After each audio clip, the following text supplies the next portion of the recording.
Okay, I've decided I'm going to start out this series of videos I want to do here over this next week or so. Hopefully I'll get most of them done this weekend. I'm going to be covering some defensive operations stuff. Now this isn't going to be about defense of your base camp or anything like that. This is actual, your major elements are conducting a defense. It could be a company if it's a guerrilla force, it could be a battalion, could be brigade, could be regiment, that type of thing. And I figured this first video here I should give you an idea on a defensive battle. Now doctrinally you go into the defense in order to set the conditions for your next offensive operations.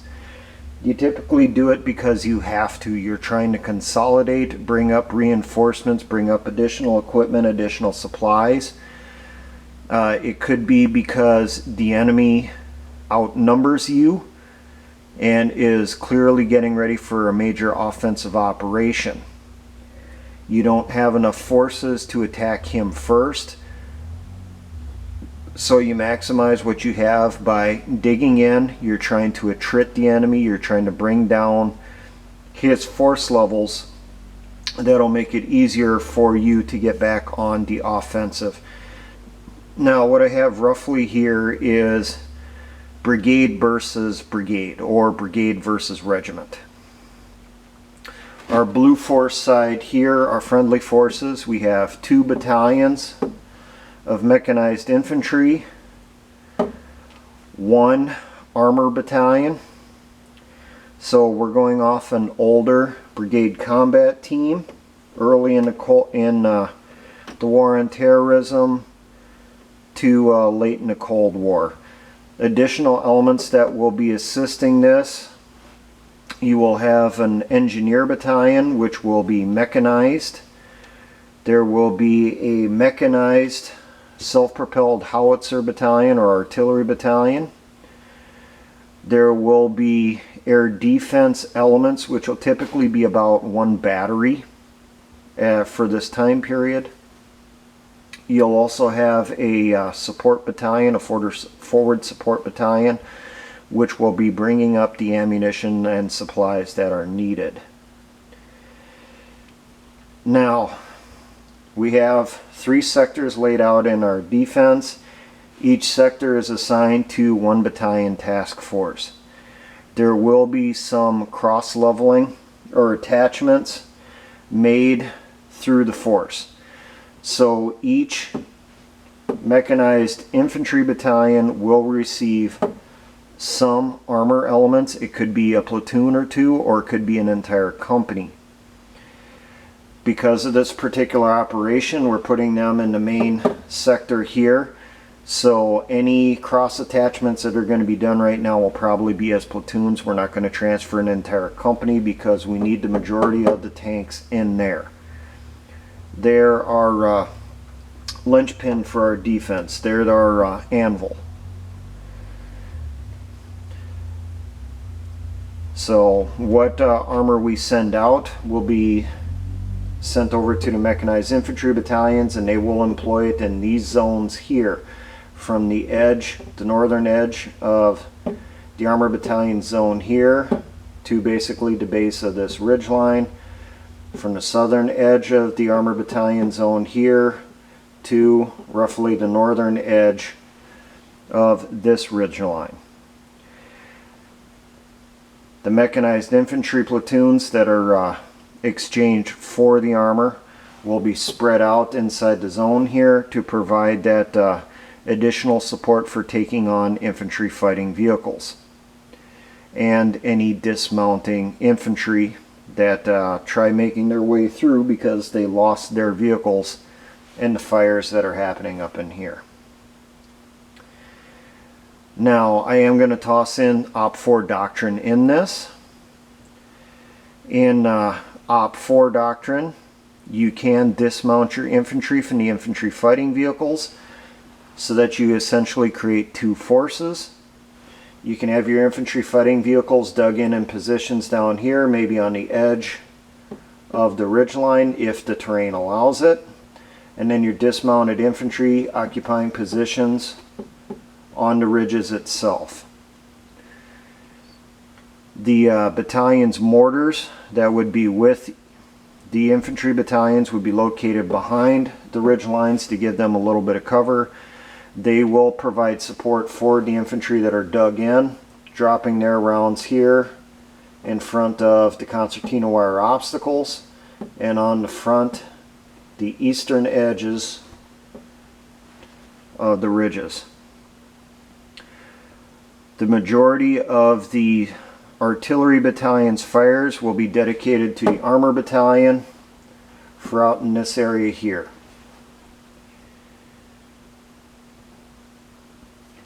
Now, all the vehicles that will be placed in the gap here between the two ridges will be dug in to hold down two-tiered fighting positions by the engineers, by their dig assets, whether it's dozers or some type of armored earth mover.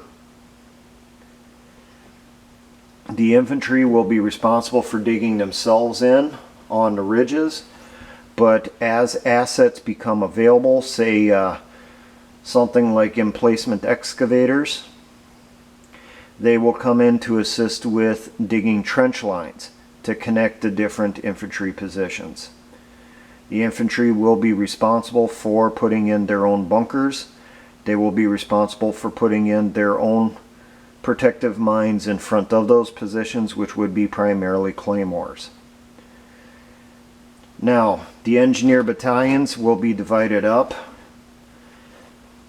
Going by this time period, we will have 3 companies in the engineer battalion. 1 company will be assigned in the north, 1 in the center, 1 in the south. And then the platoons will be broken down for their individual tasks on these missions. Some of these minefields, as you see, will overlap the zones, so those will be assigned to whichever company will be available to do it. The engineers will work from the enemy side towards the friendly side, so they'll put in these minefields first before they start putting in these ones here. They will plan to close off any gaps through the minefields with fast cam, family of scatterable mines. For U.S. inventory, you're talking Adams Ram. These are artillery delivered scatterable mines that are preset for a particular time limit before they are fired in. Some of these minefields will be hand emplaced, your traditional dumb mines. Some of them will also be fast cam mines. They will be vehicle delivered. For this time period, we're talking the volcano mine system. Those mines will be put in the easiest and the quickest. Those particular minefields, the ones that would probably be the volcano, would be up here and down here. These 2 minefields. These will probably be left open till the last minute to allow your scouts and other counter reconnaissance elements that are forward to pull back behind the defensive line before the battle begins.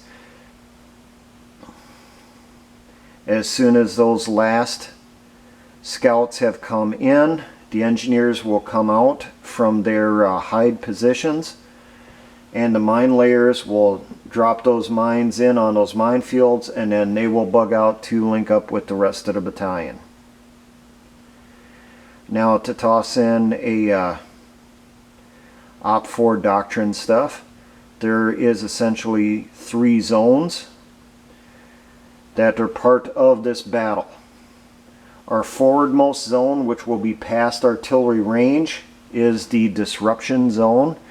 That is the area that is where the enemy's assembly area is at, where their command and control elements are at, where their support bases are at, where their forward arming and refueling points are for their gunships. As I already did a video on disruption forces under Op 4, they would be operating forward of the scouts, who would be doing a screen up in here to try to attrit the enemy a little bit, bring down some of their capabilities before they are committed into battle. We have the battle zone itself, which will encompass our battle positions forward to the edge of our artillery. That is where the fighting is going to be. Behind the battle positions would be the support zone, which would be where the friendly force, supply points would be, our assembly areas, our maintenance areas, and so forth, and our command and control. Now the air defense, they will put their elements mixed in where needed in here. So that would be where you have your vehicle mounted air defense systems.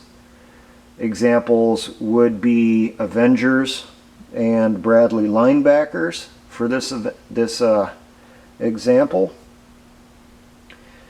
And then up on top of the ridge lines, giving support to the infantry, you would have your Stinger manpad teams, your shoulder-fired SAM missiles, providing support for them for taking out any fixed-wing aircraft coming in that are attacking, and any helicopter gunships.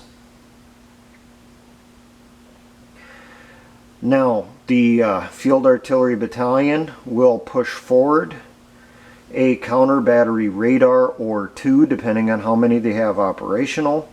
They will be pushed forward as far as possible and elevated above the battlefield as far as possible to determine where the enemy fire is coming from, so that the artillery battalion, whoever is designated as the battery in charge of the counter battery fires, can plot where the enemy artillery is at and drop their rounds out there to try to take care of that artillery if it is within range. If it is not within range of the artillery battalion supporting this brigade combat team, the information will be passed up to division, and it would be engaged by multiple launch rocket systems which have longer range. So right now we don't know if there's any larger hills behind our battle position. It's not likely there is, so if they bring forward a counter battery radar, they will probably put it somewhere in here, just a little bit back from this rise here, but it will be forward enough that it can cover this entire swath here in its scans to determine where the fire is coming from. Now our enemy force, we will make it a mechanized rifle regiment. So it will have its own engineer elements who will be responsible for breaching any obstacles encountered. They will have their mechanized infantry battalions, at least one mechanized self-propelled howitzer or artillery battalion. They will have an armor battalion. They will have their own air defense elements. They will have a regimental anti-tank company, which is typically used in a defense. They will have regimental mortars, which will be heavier mortars. They could be 82 millimeter automatic mortar systems, like the 2B9, which I do realize is now considered obsolete and pulled from service, but guess what? They're still out there, especially with European countries. And also 120 millimeter mortars. The battalions will have their own mortar assets also. How long they get for putting in the defense will be determined on how good of a job the disruption force can do and the counter reconnaissance elements that are operating on the edge of the battle zone is on taking out the enemy scouts. You're trying to buy as much time as possible for the engineers to get the defense put in, to get those positions put in for your infantry fighting vehicles and your tanks in here, and for the engineers to get in the wire in front of the infantry positions and also the minefields. It is not uncommon for infantry to give additional support to the engineers if they're putting in massive fence lines like this to assist. It is not common, it typically not done, where you will have infantry helping out with minefields. I don't care how trained they supposedly are with handling mines, it's not done. The only infantry I've ever seen helping out with minefields is they were used at the mine dumps for unloading the crates from the trucks, and that is it. They were not allowed to handle the uncased mines. That was handled by the engineers. Now when the enemy goes on the move, they will start pushing forward.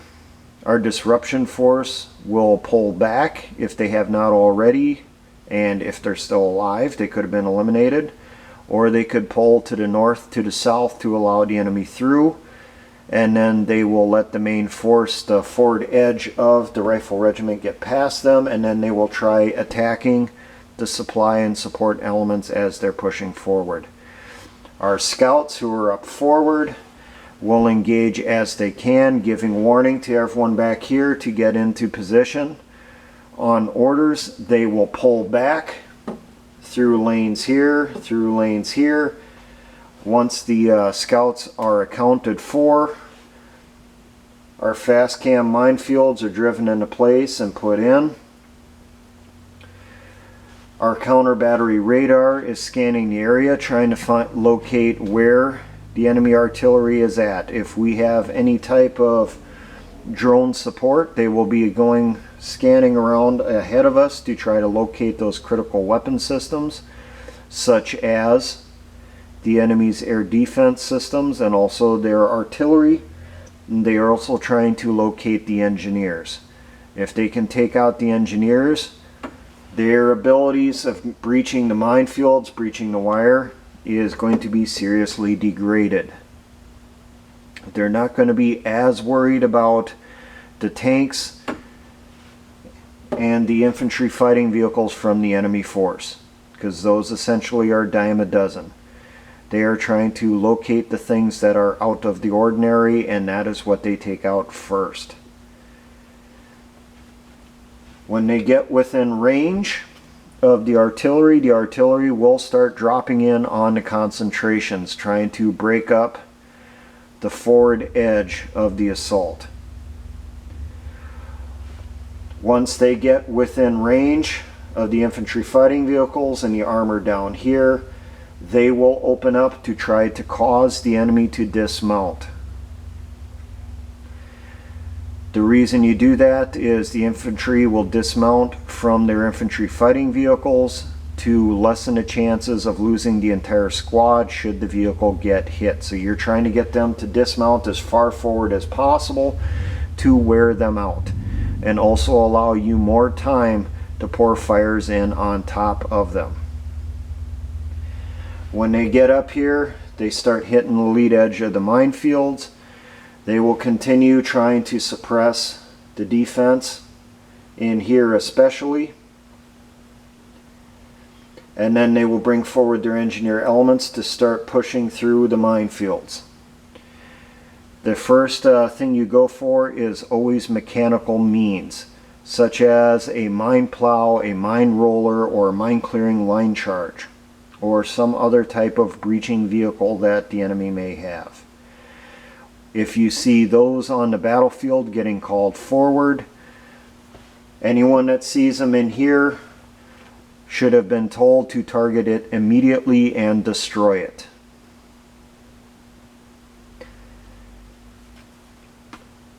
And that's the basics on it. You just keep trying to slow them up, trying to bring down their numbers as they're pushing forward.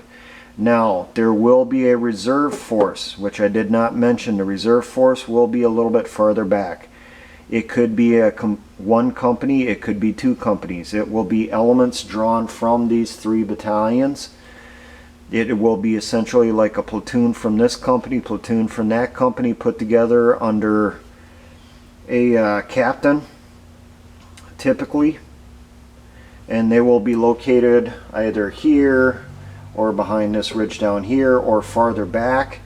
If there is a breach in the defense somewhere where they push through, say they come through here, they push through this area and they're pushing this way, the reserve force that is up in here will then flank them, take them out from the side, and then they will try to reestablish the defensive line here.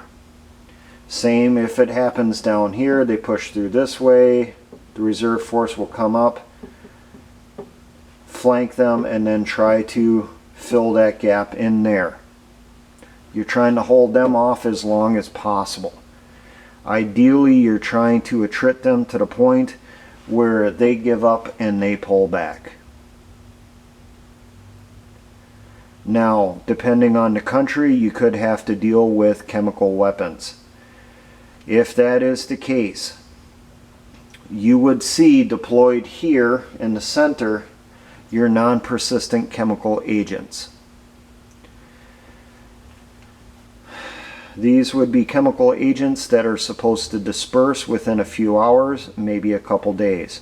On the flanks, especially behind the hill here, because they can't identify who's there, and behind the hill down here, they could deploy persistent chemical agents. These are ones that will last a few days to a few weeks.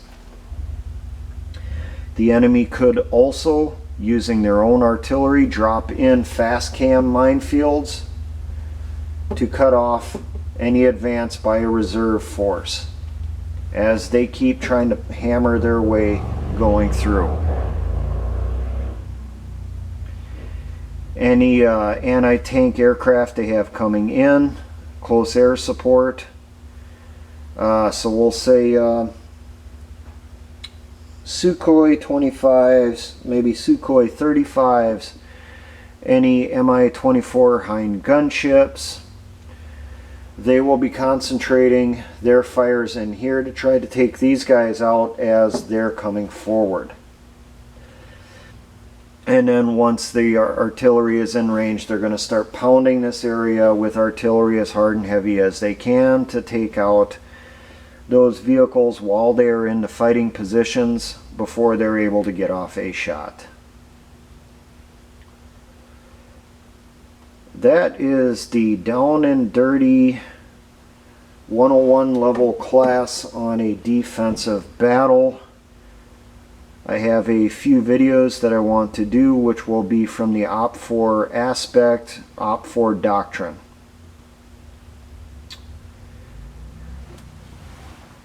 Now, for all my engineer brothers in the Patriot Militia movements, always remember, essayons.